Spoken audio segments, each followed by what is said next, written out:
Assalamualaikum. Kami dari Kumpulan 18 akan membuat podcast yang membincangkan tentang sastra dan AI. Kami punya dua host iaitu saya sendiri, Fatma dan Ain. Lagi 3 orang ahli panel iaitu Syakir, Mahirah dan Danish. Okey, saya mulakan. Suatu ketika dahulu, sastra klasik hidup dalam hikayat yang dibaca perlahan, disalin dengan tangan dan diwariskan dari satu generasi ke generasi seterusnya. Hari ini, karya yang sama muncul sebagai teks digital, animasi dan bahkan dijana oleh kecerdasan buatan. Persoalannya, adakah ini kebangkitan atau sekadar bayangan hologram tanpa jiwa? Dalam dunia di mana puisi boleh dijana oleh algoritma dan hikayat lama diubah menjadi data digital, kita tertanya-tanya, adakah sastra klasik sedang dihidupkan semula atau sebenarnya perlahan-lahan kehilangan nyawanya? Assalamualaikum dan salam sejahtera. Selamat datang ke podcast Dari Hikayat ke Hologram, perjalanan semula sastra klasik di era AI. Sebuah ruang wacana yang mengajak kita berfikir semula tentang sastra klasik dalam era kecerdasan buatan dan budaya cyber. Episod ini bertujuan meneliti dilema pendigitalan sastra klasik bukan sekadar dari sudut teknologi tetapi dari perspektif budaya, etika dan kemanusiaan. Kita akan melihat bagaimana AI dan media digital membentuk semula cara kita membaca, mentafsir dan menghargai karya lama. Jadi, kita akan teruskan dengan ahli panel yang lain dengan persoalannya adalah apa itu pendigitalan sastra klasik? Terima kasih. Secara asasnya pendigitalan sastra klasik bukan sekadar memindahkan teks ke skrin komputer. Dia merujuk kepada proses transformasi yang menyeluruh karya lama seperti manuskrip, hikayat dan puisi tradisional ke dalam format digital yang boleh diproses oleh teknologi masa kini. Ini merangkumi pengakhiran digital, penghasilan e-buku, adaptasi multimedia, malah penggunaan kecerdasan buatan AI untuk melakukan analisis teks serta menjana semula naratif melalui teknologi generatif.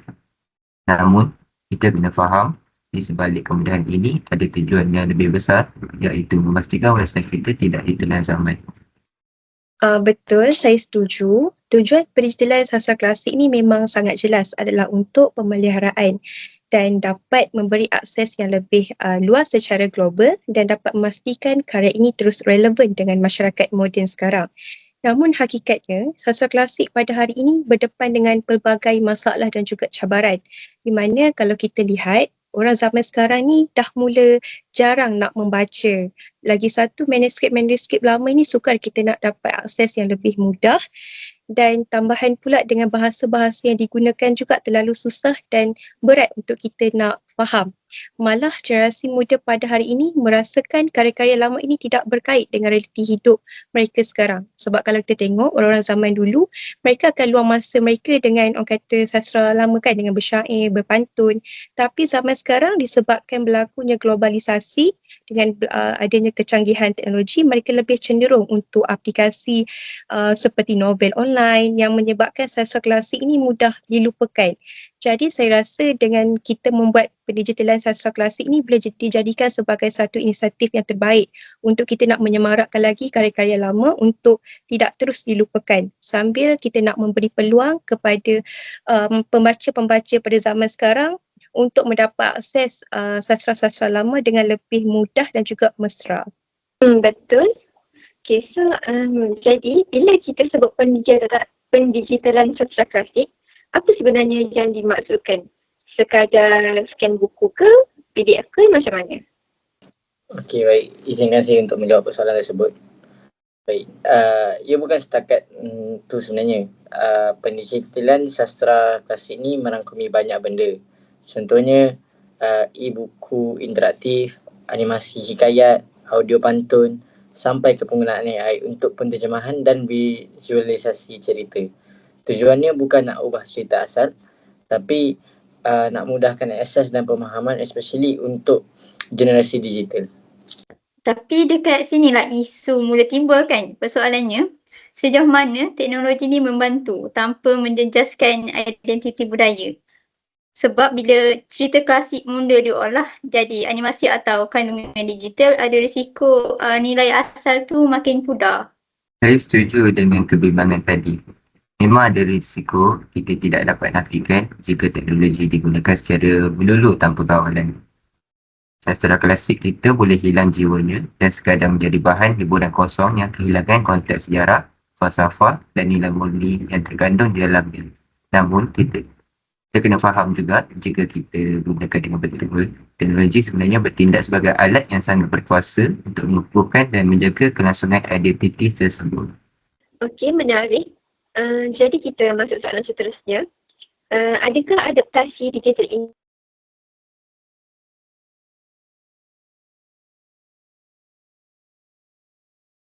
atau makin menjauhkan? Baik.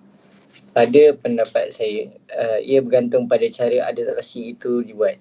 Kalau hikayat disampaikan melalui animasi, game atau media sosial, ia memang tarik minat orang muda.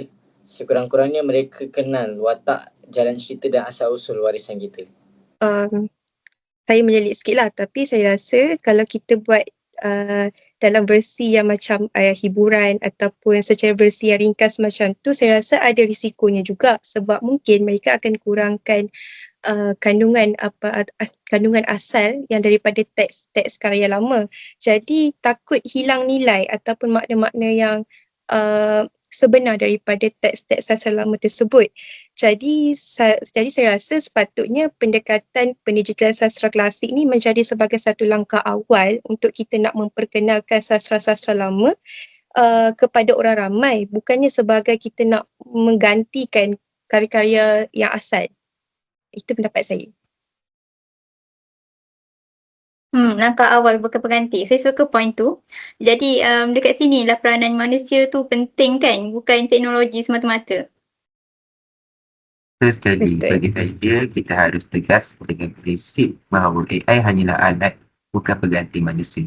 Sebagai pengkaji, pendidik atau pencipta kandungan, kitalah yang memikul tanggungjawab untuk menjaga identiti budaya tersebut. AI tidak mempunyai perasaan atau pemahaman tentang sensitiviti budaya dan sejarah. Dia juga memerlukan bimbingan daripada manusia sendiri. So sebenarnya cabaran terbesar bukan AI tapi cara kita guna AI. Tepat sekali. Okey, sebelum kita tamatkan podcast ini, saya nak minta satu kata ringkas daripada setiap orang. Apa yang kita boleh simpulkan tentang pendigitalan sastra klasik ini? Okay, baik, izinkan saya mula dulu. Bagi saya, adaptasi digital mampu merapatkan jurang antara generasi muda dan warisan kita, asalkan setiap inovasi itu dilakukan dengan penuh etika dan rasa hormat terhadap budaya asal. Betul, saya setuju, dan pada masa sama juga teknologi ini saya rasa perlu bergerak seiringlah dengan kefahaman sejarah dan konteks-konteks asal yang sebenar. Bagi saya pula, untuk secara keseluruhannya, pendigitalan sastra klasik adalah satu langkah penting untuk memastikan karya lama seperti hikayat dan puisi tidak ditelan zaman. Teknologi hanya bertindak sebagai jabatan yang menghubungkan generasi muda dengan warisan sejarah kita. Okay, terima kasih semua. Sebagai kesimpulan, perjalanan dari hikayat ke hologram bukan tentang meninggalkan masa lalu, tapi membawa warisan ke masa depan dengan bijaksana. Jadi, terima kasih kerana mendengar podcast kami. Jumpa lagi dalam episod seterusnya. Terima kasih.